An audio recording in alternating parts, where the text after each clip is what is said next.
Hello दोस्तों, आज की इस वीडियो में बात करेंगे निम्सिप प्लस टैबलेट के बारे में। इस टैबलेट के बारे में आज हम आपको कंप्लीट जानकारी देने वाले हैं।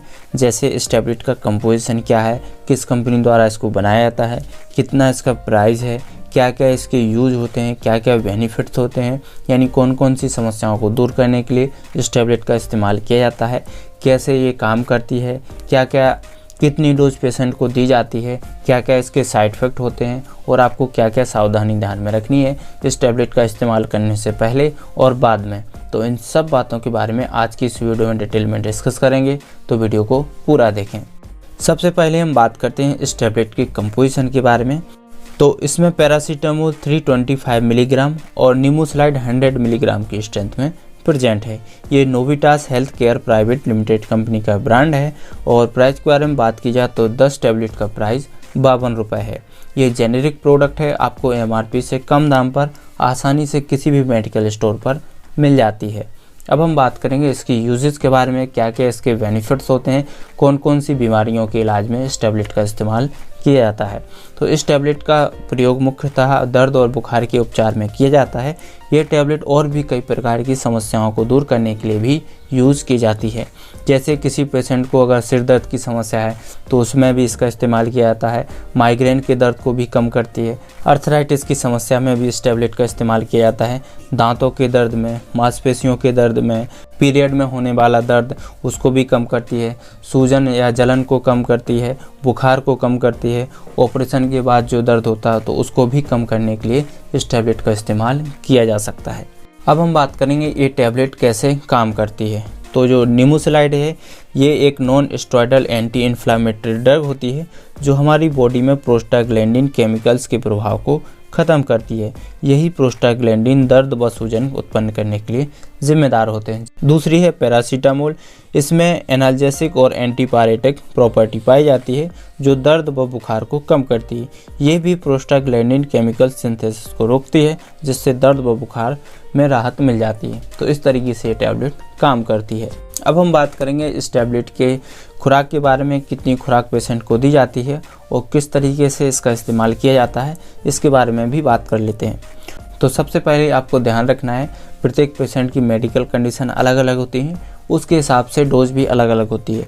जैसे मरीज़ का वेट कितना है, मरीज़ की एज क्या है, पुरानी मेडिकल कंडीशंस क्या है, रोग की गंभीरता कितनी है, रोग का प्रकार क्या है, ये सारी कंडीशंस आपके डॉक्टर चेक करते हैं और चेक करने के बाद डोज प्रिस्क्राइब करते हैं। तो हमेशा आपको अपने डॉक्टर की सलाह से ही इस टैबलेट का इस्तेमाल करना चाहिए। वैसे सामान्य डोज जो एडल्ट के लिए दी जाती है, जो 12 साल से अधिक उम्र के होते हैं, उनके लिए एक एक टैबलेट दिन में 2 बार दी जाती है।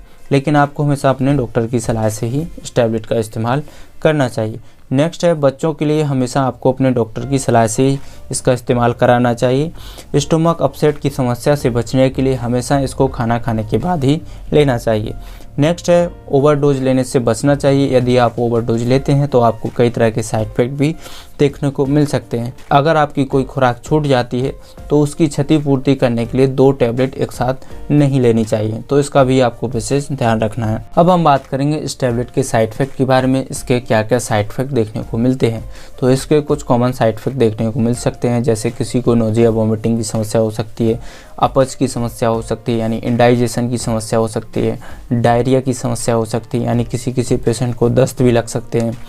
इसके अलावा पेट में अल्सर भी हो सकते हैं, छाले हो सकते हैं, लीवर को क्षति हो सकती है, स्किन में रेसेस पड़ सकते हैं यानी स्किन में चकत्ते पड़ सकते हैं, खुजली हो सकती है।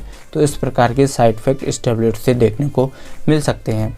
अब हम बात करेंगे इसकी सावधानियों के बारे में, आपको क्या क्या प्रिकॉशंस ध्यान में रखनी चाहिए।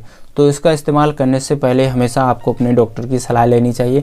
दूसरा, यदि किसी पेशेंट को इस टैबलेट से एलर्जी होती है, जैसे किसी को स्किन में रेसेस पड़ जाते हैं, चकत्ते पड़ जाते हैं, खुजली होने लगती है या सांस लेने में कठिनाई होने लगती है या चेहरे पर सूजन आ जाती है या गले में सूजन आ जाती है या जीभ में सूजन आ जाती है, अगर ऐसी कंडीशन आपको देखने को मिलती है तो इसका प्रयोग करना तुरंत बंद कर देना चाहिए और अपने डॉक्टर से कंसल्ट करना चाहिए। नेक्स्ट है प्रेग्नेंट वुमेन्स को और जो स्तनपान कराने वाली महिलाएं होती हैं उनको भी हमेशा अपने डॉक्टर की सलाह से ही इस टैबलेट का इस्तेमाल करना चाहिए। यदि किसी पेशेंट को लीवर से संबंधित या किडनी से संबंधित कोई गंभीर बीमारी है तो ऐसी कंडीशन में भी हमेशा आपको अपने डॉक्टर की सलाह से ही इस टैबलेट का इस्तेमाल करना चाहिए। अल्कोहल के साथ इस टैबलेट का इंटरेक्शन हो सकता है और आपको कई तरह के साइड इफ़ेक्ट हो सकते हैं, इसलिए ध्यान रखना है अल्कोहल के साथ इस टैबलेट का इस्तेमाल बिल्कुल भी नहीं करना चाहिए। यदि आपकी पहले से कोई दवाइयाँ चल रही हैं तो भी आपको इस टैबलेट का इस्तेमाल करने से पहले डॉक्टर की सलाह ज़रूर लेनी चाहिए। तो इन सब बातों को आपको ध्यान में रखना है। उम्मीद करता हूँ आपको जानकारी पसंद आई होगी। अगर आपको वीडियो पसंद आई है तो उसको लाइक करें, शेयर करें और दवाइयों से जुड़ी जानकारी पाने के लिए हमारे चैनल को सब्सक्राइब ज़रूर करें।